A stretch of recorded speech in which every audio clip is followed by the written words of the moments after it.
Good afternoon, all of you. I am Samra, presenting you in front of my topic. It is a retrospective study of the risk factor of dengue hemorrhagic fever in one of our city, Lahore. In this presentation,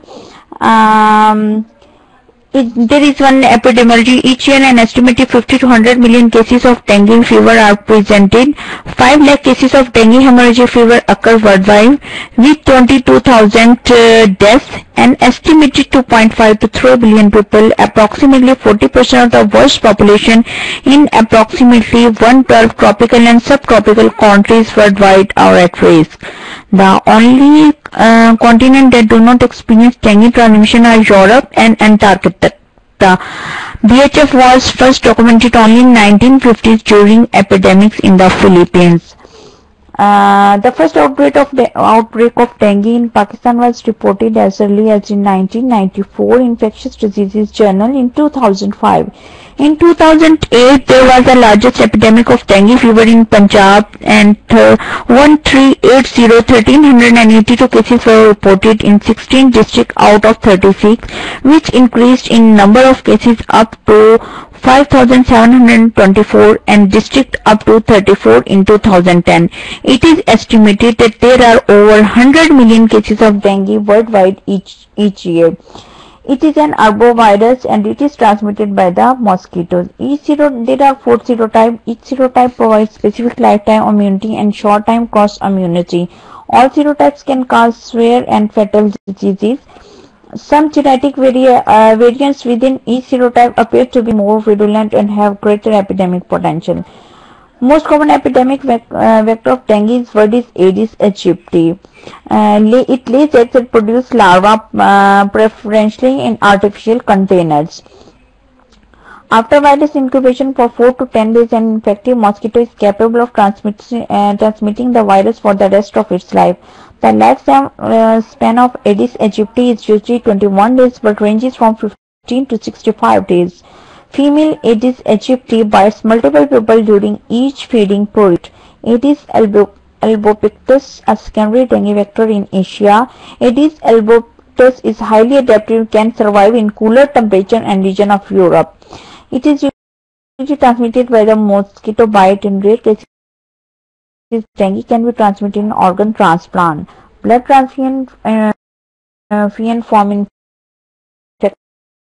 donors. There is evidence of transmission from an infected pregnant mother to her fetus. Risk factor includes explosive population growth, unplanned urban overpopulation, evolution, increased international, recreational, business and military travel to endemic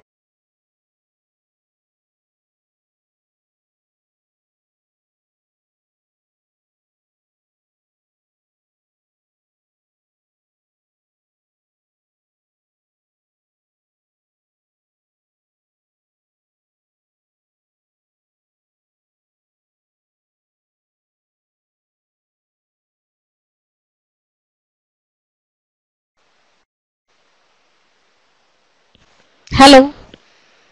Ms. Samra, we're not able to hear you. Hello. Ms. Samra, please continue. Hello. Your voice is very feeble.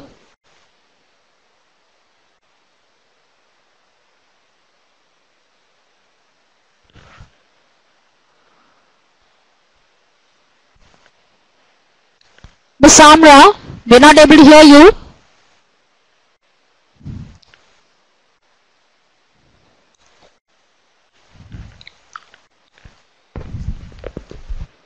Ms. Samra? Audio speak.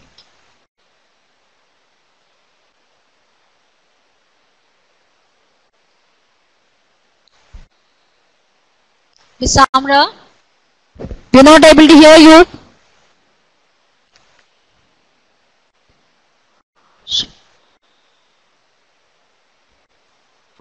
Check this thing.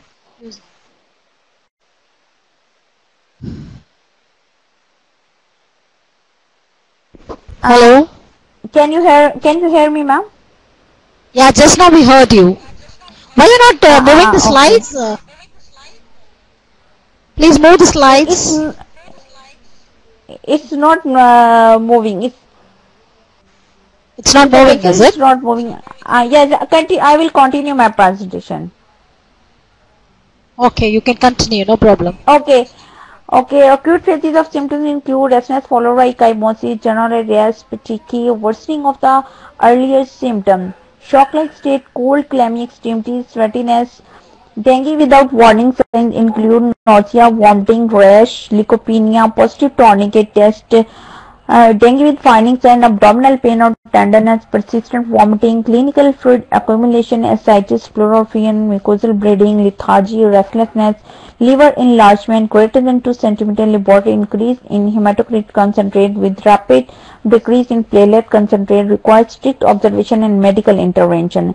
In severe dengue cases, there is severe plasma leakage leading to the shock, fluid accumulation with respiratory distress, severe bleeding as evaluated by clinicians, severe organ involvement, liver in AST level increase, CNS impaired consciousness, failure of heart and other organ. Fever lasting from 2 to 7 days, evidence of hemorrhagic manifestation or a positive tourniquet test, thrombocytopenia, evidence of plasma leakage are noted for this patient. Individual infected with another serotype secondary infection produce low level of the non-neutralizing antibodies, allowing unchecked viral replication with higher viral titrates. This grade of dengue hemorrhagic fever grade 1 is the presence only for easy bruising or positive tourniquet test in someone with fever. Grade 2 is the presence of the spontaneous bleeding into the skin and elsewhere. Is the clinical evidence of the shock is shock to severe that blood pressure and pulse cannot be detected in grade 4. In grade 3 and 4 are referred to as the dengue shock syndrome. Phases of dengue, the febrile phase, critical phase and convalescent phase. Critical phase is the plasma leakage phase and convalescent phase is the reabsorption phase. Usually it is called the recovery phase. In shock syndrome, there is hypertension, patient going to be the restless and cold clammy skin, low blood pressure, rash, red eyes, red throat, like this there is we are going through the arterial blood gauge, coagulation study, electrolyte imbalance, hematocrit, like that. There is no known treatment for the no known vaccine or treatment for this patient. Is just only treatment to treat the symptom and to raise the symptom to raise the platelet count, because if platelet count will decrease, it will cause the death due to the bleeding, internal bleeding or external bleeding. Complications: cellopathy, liver damage, residual brain damage, seizure, shock. Control and prevention: we can combat vector mosquito through preventing mosquito from accessing egg laying habits, disposing of solid waste properly, removing artificial man-made habitats, covering, emptying and cleaning of the domestic water storage containers on a weekly basis, applying appropriate insecticides, using of personal household protection, improving community participation, who respond to dengue and solving waste sports countries in the confirmation of outbreaks through its collaboration network of laboratories, provide technical support and guidelines to contribute for the effective management of the dengue.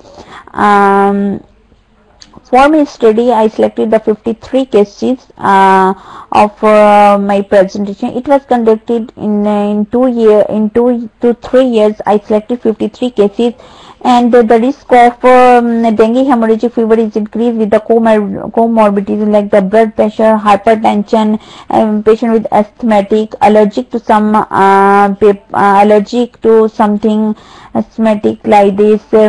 According to my study, the male were more infected and there was a more reported case in the males, so it is more common in the males. And the gender is more strictly male are more suspected than the females. The profession, any profession, usually it's more common the healthcare providers who are dealing with the patients, and body temperature usually increase with the fever for this patient. These factors I specified more frequently in my study. So the risk factor gender, male is more prone to get this infection. Diabetes I selected the cases, and among the 53, 32 cases were diabetic.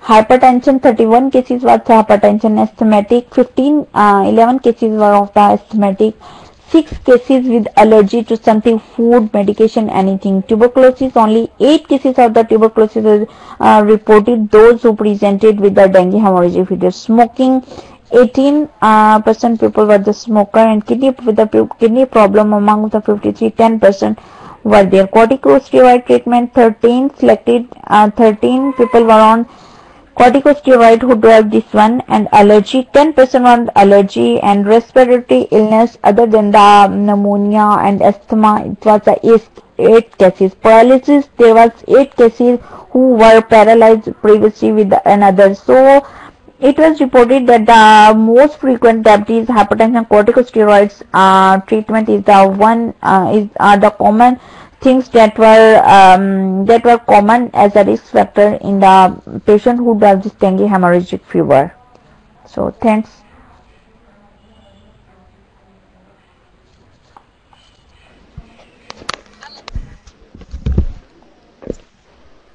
Hello, Miss Samra.